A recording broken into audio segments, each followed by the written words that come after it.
ఇప్పుడే రాంగని చెప్తున్నారు bus stand కావాలని ఒక ఆయన ఈయన నిలబడి కూడా ఉరుకుతా ఉన్నాడు. ఎయిర్పోర్ట్ కట్టిస్తా సరే మాట్లాడని ఏమన్నా చెప్తాం. ఓట్లు వేసుకున్నాక గాయమవుతాము, ఓట్లు వేయించుకుంటామో గాయమవుతాము. ఏం చేస్తారవా? 5 ఏళ్ళు వెయిట్ చేస్తారు అంతే కదా.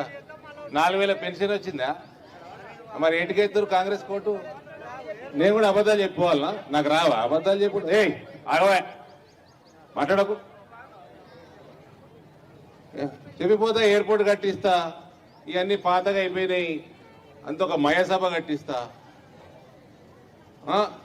పెద్ద పెద్ద ప్యాలెస్లు కట్టిస్తా, మనిషి కోటి ఇస్తా. రైల్వే స్టేషన్ ఉందా మీకు? లేదా? రోజు 4 రైళ్లు నడిపిస్తా, 4-5 ఫ్లైట్లు దిగేటట్టు చేస్తా, దుబాయ్కి వెళ్ళి డైరెక్ట్. మంచిగా ఉన్నాయా వాగ్దానాలు? బాగున్నాయా? మరి ఎందుకు వేస్తారు కాంగ్రెస్ కోర్టు? మీరే ఆలోచించుకోండి. ఎన్నిసార్లు మోసపోతారు? గద్దమ్మకోడు మోసం చేసిండు, తొండమొక్కపోడు మోసం చేసిండు, ఇంకా ఎన్నిసార్లు మోసపోతారు? మళ్ళా బస్ స్టాండే లేదు మీకు. ఇంకేంది ఇది? కొత్త అంటే పాత బస్ స్టాండ్, కొత్త బస్ స్టాండ్